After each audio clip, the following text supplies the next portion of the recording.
Raja Nebukadnezar membuat sebuah patung emas yang tingginya 60 hasta dan lebarnya 6 hasta, yang didirikannya di dataran Dura di wilayah Babel. Lalu Raja Nebukadnezar menyuruh orang mengumpulkan para wakil raja, para penguasa, para bupati, para penasihat negara, para bendahara, para hakim, para ahli hukum, dan semua kepala daerah untuk menghadiri pentabisan patung yang telah didirikannya itu. Lalu berkumpullah para wakil raja, para penguasa, para bupati, para penasihat negara, para bendahara, para hakim, para ahli hukum, dan semua kepala daerah untuk menghadiri pentabisan patung yang telah didirikan Raja Nebukadnezar itu. Dan berserulah seorang bentara dengan suara nyaring. Beginilah dititahkan kepadamu, hai orang-orang dari segala bangsa, suku bangsa, dan bahasa. Demi kamu mendengar bunyi sangkakala, seruling, kecapi, rebab, gambus, serdam, dan berbagai-bagai jenis bunyi-bunyian, maka haruslah kamu sujud menyembah patung yang telah didirikan Raja Nebukadnezar itu. Siapa yang tidak sujud menyembah akan dicampakkan seketika itu juga ke dalam perapian yang menyala-nyala. Sebab itu, demi segala bangsa mendengar bunyi sangkakala, seruling, kecapi, rebab, gambus, dan berbagai-bagai jenis bunyi-bunyian, maka sujudlah orang-orang dari segala bangsa, suku bangsa, dan bahasa, dan menyembah patung emas yang telah didirikan Raja Nebukadnezar itu. Pada waktu itu juga, tampillah beberapa orang Kasdim menuduh orang Yahudi. Berkatalah mereka kepada Raja Nebukadnezar, "Ya Raja, kekalah hidup Tuanku.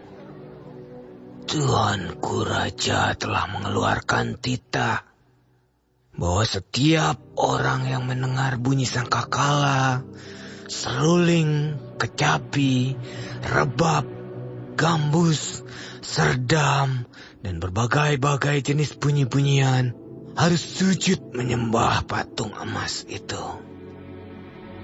Dan bahwa siapa yang tidak sujud menyembah akan dicampakkan ke dalam perapian yang menyala-nyala." Ada beberapa orang Yahudi yang kepada mereka telah Tuanku berikan pemerintahan atas wilayah Babel, yakni Sadrak, Mesak, dan Abednego. Orang-orang ini tidak mengindahkan titah Tuanku, ya Raja. Mereka tidak memuja dewa Tuanku dan tidak menyembah patung emas yang telah Tuanku dirikan. Sesudah itu, Nebukadnezar memerintahkan dalam marahnya dan geramnya untuk membawa Sadrak, Mesak, dan Abednego menghadap. Setelah orang-orang itu dibawa menghadap raja, berkatalah Nebukadnezar kepada mereka, "Apakah benar, hai Sadrak, Mesak, dan Abednego, bahwa kamu tidak memuja dewaku dan tidak menyembah patung emas yang kudirikan itu? Sekarang, jika kamu bersedia, demi kamu mendengar bunyi sangkakala, seruling, kecapi, rebab, gambus, serdam, dan berbagai-bagai jenis bunyi-bunyian, sujudlah menyembah patung yang kubuat itu. Tetapi jika kamu tidak menyembah, kamu akan dicampakkan seketika itu juga ke dalam perapian yang menyala-nyala. Dan dewa manakah yang dapat melepaskan kamu dari dalam tanganku?"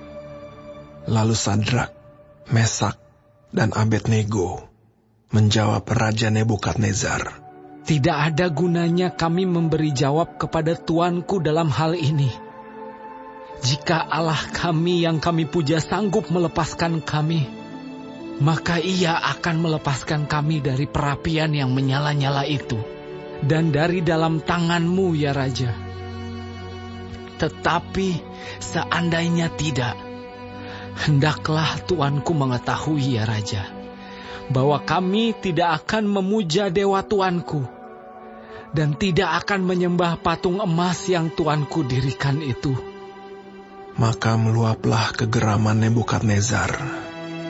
Air mukanya berubah terhadap Sadrak, Mesak, dan Abednego. Lalu diperintahkannya supaya perapian itu dibuat 7 kali lebih panas dari yang biasa. Kepada beberapa orang yang sangat kuat dari tentaranya, dititahkannya untuk mengikat Sadrak, Mesak, dan Abednego, dan mencampakkan mereka ke dalam perapian yang menyala-nyala itu. Lalu diikatlah ketiga orang itu dengan jubah, celana, topi, dan pakaian-pakaian mereka yang lain, dan dicampakkan ke dalam perapian yang menyala-nyala. Karena titah raja itu keras, dipanaskanlah perapian itu dengan luar biasa, sehingga nyala api itu membakar mati orang-orang yang mengangkat Sadrak, Mesak, dan Abednego itu ke atas.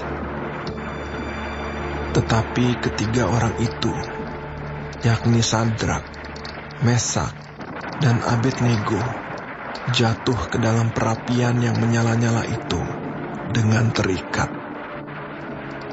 Kemudian terkejutlah Raja Nebukadnezar, lalu bangun dengan segera. Berkatalah ia kepada para menterinya, "Bukankah 3 orang yang telah kita campakkan dengan terikat ke dalam api itu?" Jawab mereka kepada raja. "Benar, ya Raja." Katanya, "Tetapi ada 4 orang kulihat berjalan-jalan dengan bebas di tengah-tengah api itu. Mereka tidak terluka, dan yang keempat itu rupanya seperti anak dewa." Lalu Nebukadnezar mendekati pintu perapian yang bernyala-nyala itu. Berkatalah ia, "Sadrak, Mesak, dan Abednego, hamba-hamba Allah yang maha tinggi, keluarlah dan datanglah kemari." Dan para wakil raja, para penguasa, para bupati, dan para menteri raja datang berkumpul. Mereka melihat bahwa tubuh orang-orang ini tidak mempan oleh api itu, bahwa rambut di kepala mereka tidak hangus, jubah mereka tidak berubah apa-apa, bahkan bau kebakaran pun tidak ada pada mereka. Berkatalah Nebukadnezar, "Terpujilah Allahnya Sadrak, Mesak, dan Abednego.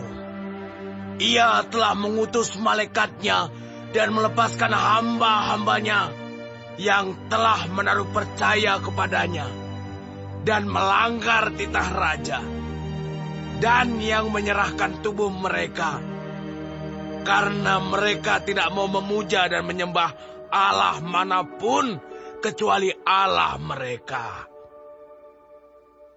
Sebab itu, aku mengeluarkan perintah bahwa setiap orang dari bangsa, suku bangsa, atau bahasa manapun ia yang mengucapkan penghinaan terhadap Allahnya Sadrak, Mesak, dan Abednego akan dipenggal-penggal dan rumahnya akan dirobohkan menjadi timbunan puing, karena tidak ada Allah lain yang dapat melepaskan secara demikian itu."